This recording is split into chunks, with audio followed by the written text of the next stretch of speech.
안녕하세요. 지구어항 생태계 박덕규입니다.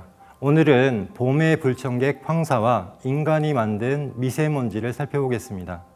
올봄도 어김없이 황사가 찾아왔는데요.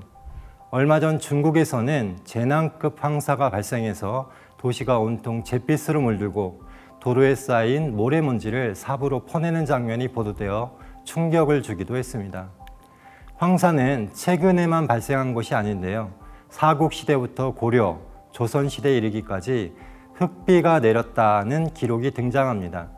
조선왕조실록을 보면 기와와 풀과 나무에는 누렇고 허연 먼지가 덮였으며 쓸면 먼지가 되고 흔들면 날아 흩어졌다라고 되어 있습니다.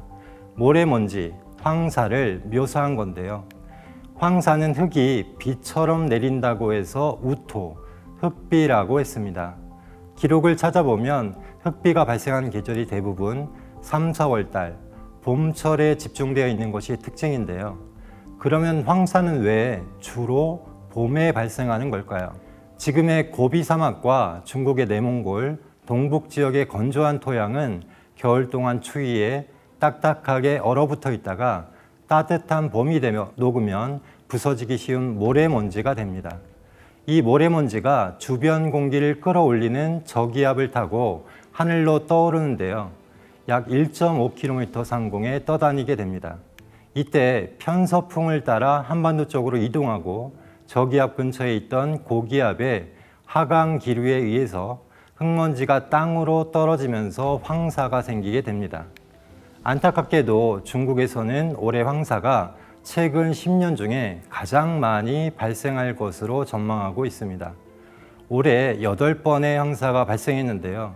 이것은 최근 몇 년 동안 한 해 평균 2번에서 6번 발생한 것보다 크게 늘어난 수치입니다. 황사가 올해 많이 발생하는 이유는 지난 1월부터 3월까지 강수량이 적었기 때문입니다.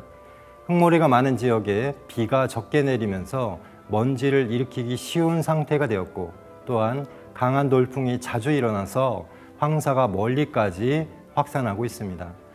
우리나라의 연간 황사 발생 일수는 1980년대 2.91이었는데 2000년대에 들어서면서 9.81로 3배 넘게 증가했습니다. 그러면 황사는 왜 증가하는 걸까요? 중국, 몽골의 사막화 면적은 지난 10여 년 동안 거의 변화가 없었지만 강수량이 줄어들고 증발량이 증가하면서, 그리고 과도한 방목과 개간으로 초목이 줄어들고 수자원이 말라 없어지는 영향 때문입니다. 결국은 지구온난화와 인간활동이 주된 원인입니다. 다음으로 미세먼지를 살펴보겠습니다. 미세먼지는 지름이 10마이크로미터보다 작은 입자를 말합니다. 머리카락 굵기의 5분의 1 내지 7분의 1 정도의 크기입니다. 지름이 더 작은 2.5 마이크로미터 이하를 초미세먼지라고 하는데요.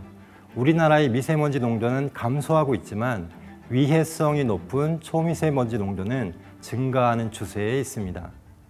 황사와 미세먼지의 차이점을 보겠습니다.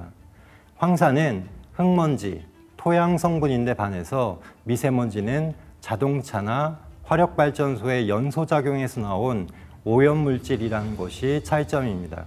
미세먼지는 황산염, 질산염, 유기탄소 등 유해 성분으로 구성되어 있습니다. 황사와 미세먼지가 건강에 미치는 영향입니다. 2013년 세계보건기구 산하의 국제암연구소는 미세먼지를 1군 발암물질로 지정했습니다.